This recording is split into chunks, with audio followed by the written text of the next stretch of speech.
Hi, I'm Chris Buck. I'm here at GAK in Brighton with Yamaha Line 6. Going to be doing a clinic this evening.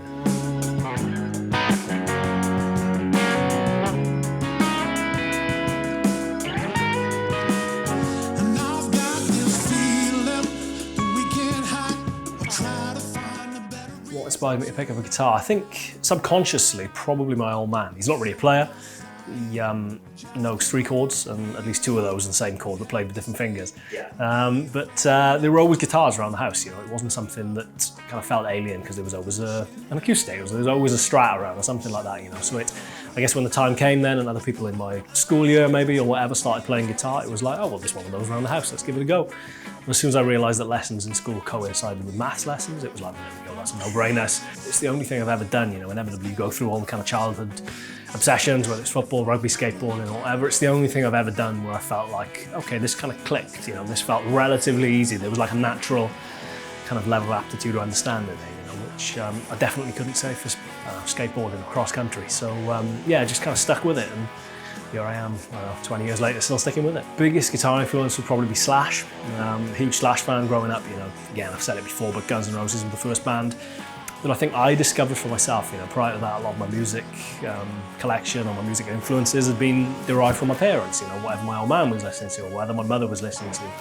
But Guns N' Roses was the first band that I found, which I felt like, this is my discovery, you know, I can really latch onto this and kind of delve into it. And I did, I had every conceivable bootleg, you know, I was buying stuff on eBay long before all these kind of Pro Shot DVDs were widely available.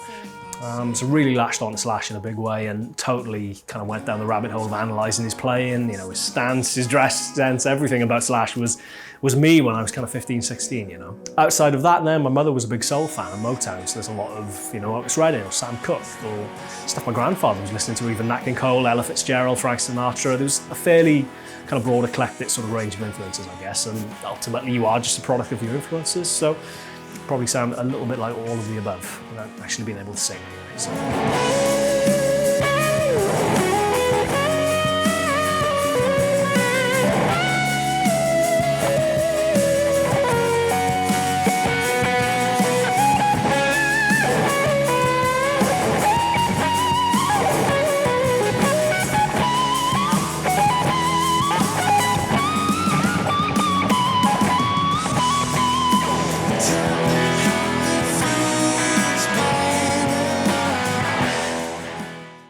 Not all bends have to be like, they can be, as long as you instill your audience with some sense of confidence that, don't worry, he is going to get to that note, he might just take his time, might go around the houses to do it. It kind of builds this idea of tension and release. So when you get to that note, then it's like, ta-da, you know, as opposed to like, oh, it's just straight in on the note. So that little kind of in-between bit there. Coming down off the note, you could do, but I don't think it's quite as dramatic as coming down off that first note. It's just little kind of lyrical sort of inflections. Again, my grandfather sitting me down when I was quite young and going, listen to Nat King Cole. I was like 10, I didn't want to listen to Nat King Cole, I wanted to listen to bloody Green Day. But him sitting me down and saying, listen to, you know, kind of like the way he sings Unforgettable. He takes his time and he kind of like, when he gets to that note, then it's so much sweeter because he's taking his time getting to that note. And just stuff like that, I guess, even if I was way too young to even kind of comprehend any of what he was taking in. He was a scary bloke, so I used to smile and nod anyway. But even if I was too young to kind of comprehend any of it, really, probably sunk in on some subconscious level, and that then kind of manifests in my approach to soloing.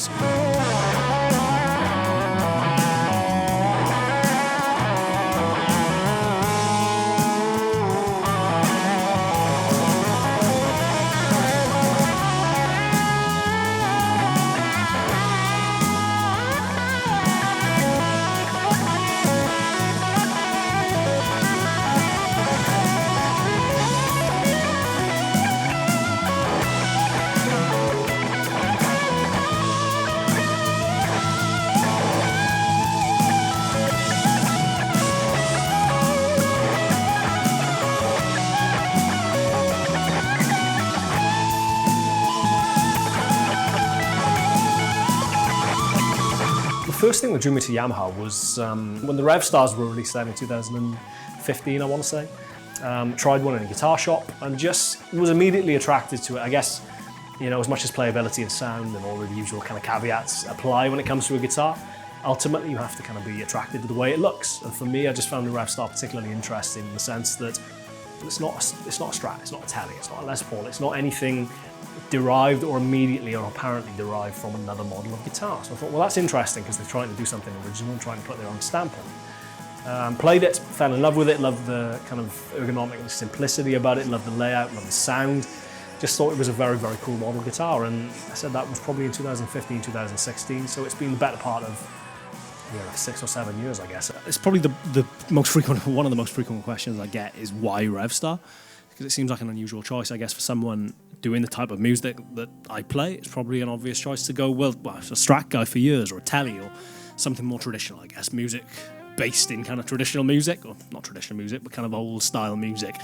I guess it makes sense for someone to probably play something a little bit more traditional in that sense. But honestly, it's probably a slightly grandiose kind of faux arrogant thing to say, I guess. But I think, aside from thinking that it looked cool, aside from thinking that it sounded cool and liking the kind of ergonomic simplicity of the Revstar and everything else about it, I genuinely connected with the guitar. You know, I know people are very quick to kind of think of, well, it's a payday, or it's you know, this. People are very kind of, rightly so, I guess, to a degree, skeptical about these kinds of things. But honestly, aside from anything else, the thing that attracted me to the Revstar was the fact that it was new. It was a new model of guitar that wasn't especially reminiscent of anything else. I know they get a little bit of kind of reverend comparisons. I think it's the Sensei maybe. But it was like, well, it's new. There's not any baggage attached to it. If you play a Strat, inevitably you're probably going to be influenced by guys who played Strats before, whether it's Stevie Ray, whether it's Hendrix, whether it's John Mayer, whether it's David Gilmour, it's bloody Hank Marvin, or whatever, you know, any number of incredible Strat players that have come before. Same with the Les Paul, same with the Tele. There's a little bit of baggage there, you know, and I guess I was at the point where I thought, well, I want to feel like I'm kind of growing with something a little bit and kind of have the capacity to be able to put my stamp on it a little bit more and hopefully get to a point where when people think Revstar, they think, you know, this ugly bugger.